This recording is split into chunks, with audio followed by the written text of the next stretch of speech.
Karregutta hill operation 2 కొనసాగుతుంది. మావోయిస్టులను అంతం చేయడమే లక్ష్యంగా కేంద్ర ప్రభుత్వం తీసుకున్నటువంటి నిర్ణయంలో భాగంగా అగ్రనేతలు చిన్న స్థాయి నుంచి అగ్రనేతల వరకే అయితే లొంగిపోవడం లేదా ఎన్కౌంటర్లలో కొనసాగుతూనే ఉంది. ఇప్పటికీ వారి యొక్క సంఖ్యాబలం చాలా వరకు తగ్గిపోయింది. మావోయిస్టులారా, మీరు సాధించింది ఏం లేదు, విప్లవోద్యమంలో ఉండి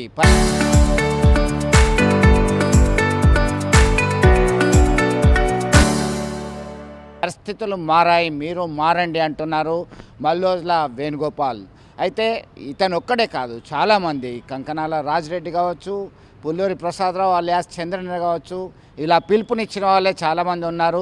పొలిట్ బ్యూరోలో కేంద్ర కమిటీ ముందు, మావోయిస్టు అగ్రనాయకత్వం ముందు అనేక సార్లు చర్చలు జరిగాయి.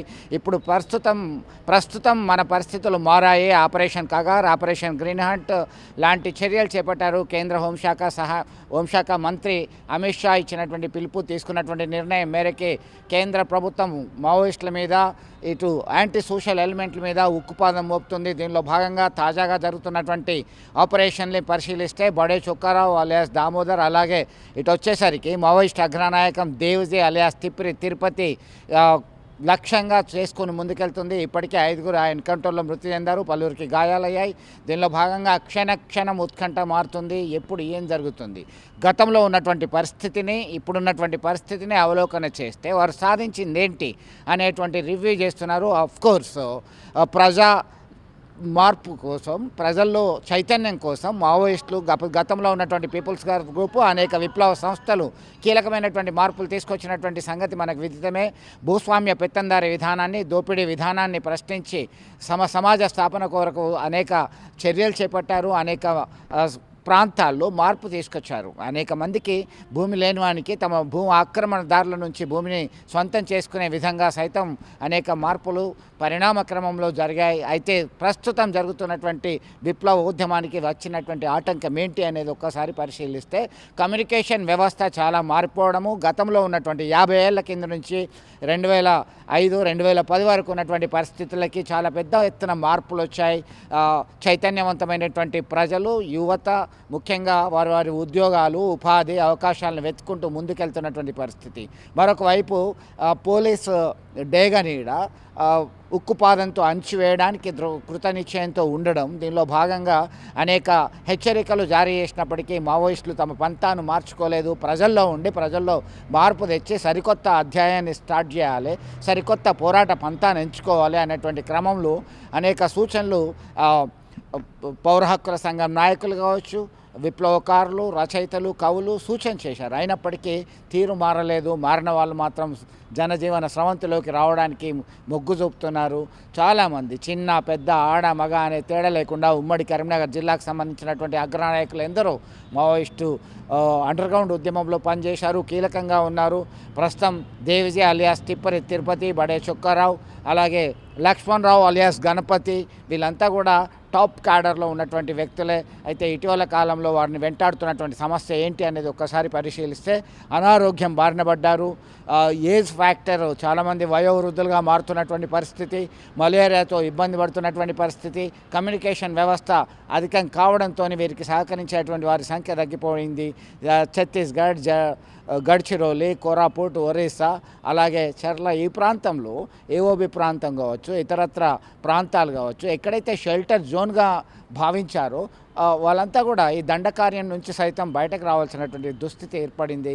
ఖచ్చితంగా అనుకున్న లక్ష్యాన్ని పూర్తి చేయడానికి కేంద్ర ప్రభుత్వం ముందుకెళ్తున్నటువంటి పరిస్థితిని మనం గమనించు. ఇప్పటికైనా కానీ మావోయిస్టులు ఒక ఆలోచన చేయాలి, పునరాలోచన చేయాలి. ప్రజల కొరకు ఎంతో పోరాటం చేసినటువంటి ఘనత వారిదే అని ఒక వైపు ప్రశంసలు అందుకుంటున్నారు సామాన్య ప్రజానికం నుంచి. ఎందుకంటే గతంలో ఉన్నటువంటి దురాఘాతాలని ఒక్క వాల్ పోస్టర్తోని గతంలో రామగుండం ప్రాంతము, గోదావరికని పారిశ్రామిక ప్రాంతంలో కావచ్చు, ఇతరత్ర భూస్వామ్య పెత్తందారీ విధానం పోకడలు కొనసాగుతూ ఉక్కుపాదంతో అణిచివేయడంలో కీలక పాత్ర పోషించారు నక్సలైట్లు.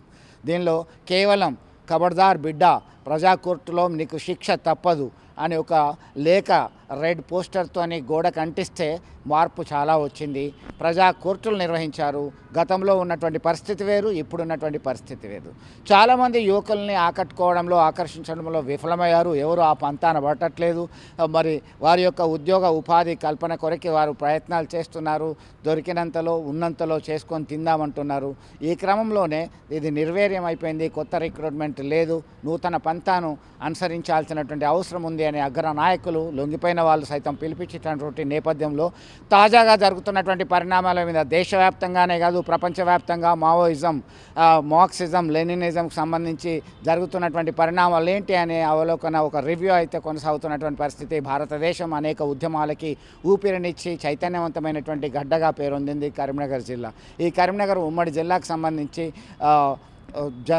తిరుగుబాటు, సాయుధ విప్లవ పోరాటాలు, అలాగే జగిత్యాల జైత్యయాత్ర అలాంటివన్నీ కూడా మల్లోజుల కిషన్జీ, మల్లోజుల వేణుగోపాలం, మల్లా రాజ్రెడ్డి, కంకనాల రాజ్రెడ్డి, కొబాడ్ గాంధీ అలియాస్, అలాగే రామచంద్రారావు, రామచంద్రారెడ్డి, ఎంతోమంది ఉన్నారు. వీరందరి పరిస్థితి ఒక్కసారి ఆలోచిస్తే ప్రజల కొరకే వారి జీవితాలను అంకితం చేశారు. మార్పు కొరకే, సమాజ స్థాపన కొరకు వారు ఎన్నో త్యాగాలు చేశారు. కుటుంబానికి దూరంగా ఉండారు. ఒక లక్ష్యంతో బరిలో దిగారు. అయితే అనుకున్న లక్ష్యాలను సాధించలేదని చాలామంది అగ్రనాయకులు ఇప్పటికీ భావిస్తున్నటువంటి పరిస్థితిని మనం ప్రత్యక్షంగా గమనిస్తున్నాం. ఇప్పటికైనా మీరు జనజీవన స్రవంతిలో కదలండి, రండి అని ఇటు కేంద్ర ప్రభుత్వము, పోలీసు యంత్రాంగము, లొంగిపోయిన వారు సైతం పిలుపునిస్తున్నటువంటి నేపథ్యంలో ఈ ఆపరేషన్ కర్రెగుట్ట హిల్ అనేది ఏ మేరకు సత్ఫలితాలు ఇస్తుంది? మార్చి 31 వరకు వీరు అనుకున్న లక్ష్యాలని నెరవేర్చే అవకాశం ఉందా? రూపాంతరం చెంది ఈ ఉద్యమం మరే పేరుతోనైనా బయటకు వస్తుందా? ప్రజల కోసం పోరాటం చేస్తుందా? Wait and see. Video journalist సుమంత్తో కలిసి చంద్రశేఖర్, RTV, కరీంనగర్ నుండి. సుమా, తిరుపతి అలియాస్ దేవ్జీ తమ్ముడు కూతురు నేను. నిన్నటి నుండి న్యూస్లో ఎన్కౌంటర్ విషయాలు వస్తున్నాయి. ఇవాళ దాంట్లో తిరుపతి కూడా ఉన్నారు అనే న్యూస్ అటు ఇటుగా వస్తుంది. అది ఎంతవరకు నిజం అబద్ధం అనేది మాత్రం తెలియదు మాకు. ఒకవేళ పెద్ద నాన్న కనుక పోలీస్ ఆధీనంలో ఉంటే కోర్టులో హాజరుపరచాలని కోరుకుంటున్నాము. అలా కాకుండా ఒకవేళ ఎక్కడైనా షెల్టర్ తీసుకొని ఆయన్ని భద్రంగా ఉండాలి అనుకుంటే ఎలా అయినా మాకు ఒక చిన్న ఇంటిమేషన్ ఇచ్చినా కానీ మేము వెళ్ళి తీసుకొచ్చుకోవడానికి రెడీగా ఉన్నాము. ఎన్నో ఏళ్ళుగా ఎదురు చూస్తున్నాము. ఆయన వచ్చేస్తే చాలా బాగుంటుందని కోరుకుంటున్నాం. ఆయన ప్రాణాలకు ఎలాంటి హాని కలగద్దు అని చాలా బలంగా ఆయన ఫ్యామిలీ మెంబర్స్ కోరుకుంటున్నారు. ఆయన బాగానే ఉంటారని కూడా నమ్ముతున్నాం. నా పేరు తిప్పిరి గంగాధరు, మాది కోరుట్ల, ఉమ్మడి కరీంనగర్ జిల్లా కోరుట్ల. దేవ్జీ, తిరుపతి అలియాస్ దేవ్జీ మా సొంత అన్నయ్య. దాని గురించి ఈరోజు రకరకాల ఊహాగానాలు మీడియాలో పోలీస్ అదుపులో ఉన్నాడు దేవ్జీ అని, కొన్ని ఛానళ్లలో ఎన్కౌంటర్ అయినని వార్తలు వస్తున్నాయి. ఈ వార్తలు వినడం ద్వారా మేము బాగా కలత చెందుతున్నాము, ఆందోళనకు గురవుతున్నాము. అయితే పోలీసులు కానీ ప్రభుత్వాలు కానీ నక్సల్స్ ఎవరైనా ఉంటే వాళ్ళు జనజీవన స్రవంతిలో కలవాలి, మేము వారిని ఆహ్వానిస్తున్నామని చెప్తున్నారు. వాళ్ళు నిజంగానే దేవ్జీ కనుక పోలీస్ అదుపులో ఉంటే అతన్ని కోర్టులో హాజరుపరచాలని నేను రిక్వెస్ట్ చేస్తున్నాను. తను ఇంటికి రావాలని కోరుకుంటున్నాను. చరిత్ర సృష్టించినోడు ఇప్పుడు ఆ చరిత్రని తిరగరాయబోతున్నాడు. అబద్ధాల గోడల్ని బద్దలు కొట్టి నిజాలను రాగా మీ ముందుంచబోతున్నాడు.